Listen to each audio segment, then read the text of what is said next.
Now, in a story we've been following here on Focus, the controversial audit of Sierra Leone's finances. The audit service is releasing its annual report, and it does not make for pretty reading for a government that has boasted that it is serious in the fight against mismanagement and corruption. It comes just after the suspension of the country's respected Auditor General, Lara Taylor-Pierce, who authored the report. The government defended her suspension, but it raised the alarm for professionals within the country and further afield. From Freetown, Umaru Fofana has details. The 562-page document is a damning report by all standards. The auditors have given a qualified opinion, which means an unsatisfactory fiscal management performance last year. The report reads that the fish in the country's waters are being misappropriated. The prison inmates are victims of mismanagement. Hard-working university students are overtaken by those who can afford to bribe lecturers, and the rest of mankind are starved off by people who have their hands on the till. The roots of the alleged malfeasance seem deep and the branches wide. The reports found across virtually all public enterprises and commissions that there were irregularities in taxation, inventory, and unretired expenditure. Some payments could not be accounted for. These alleged irregularities amount to nearly $4 million.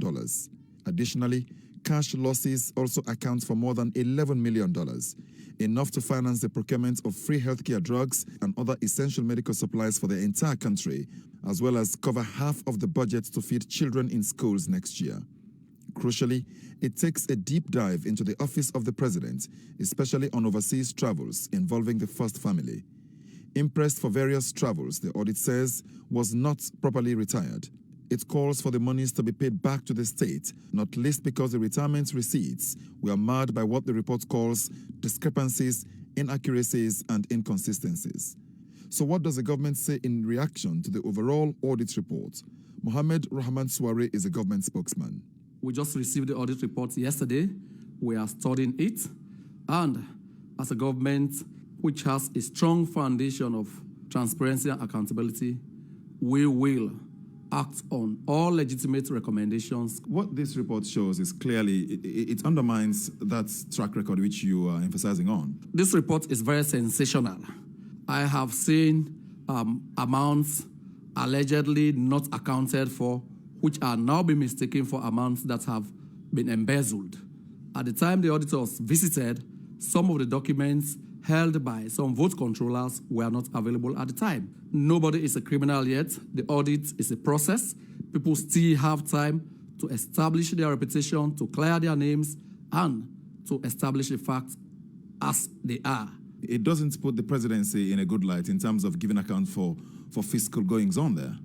The president does not handle resources. So there are people responsible for managing resources in the presidency. As long as there are legitimate allegations ascertained by the audit report, appropriate actions will be taken to ensure restitution, to ensure that these situations are remedied. Civil society has expressed concern over the report. Ibrahim Tomi heads the Center for Accountability and Rule of Law. It is certainly shocking. You would have hoped that by now we'll be making significant progress in terms of managing our revenue as well as public expenditure. But the report clearly shows that there are still significant gaps and there are still a lot of areas that we need to focus on as a country. The government certainly needs to take public financial management a bit more seriously. What do you make of the details about the Office of the President? Obviously, that is, I guess, the highlight of the report. My hope is that the Office of the President will put out a clear statement explaining how those transactions were made. In particular, the report notes that certain payments were claimed to have been made, but upon verification, the payments were not done. The Anti-Corruption Commission is set to have a busy Christmas.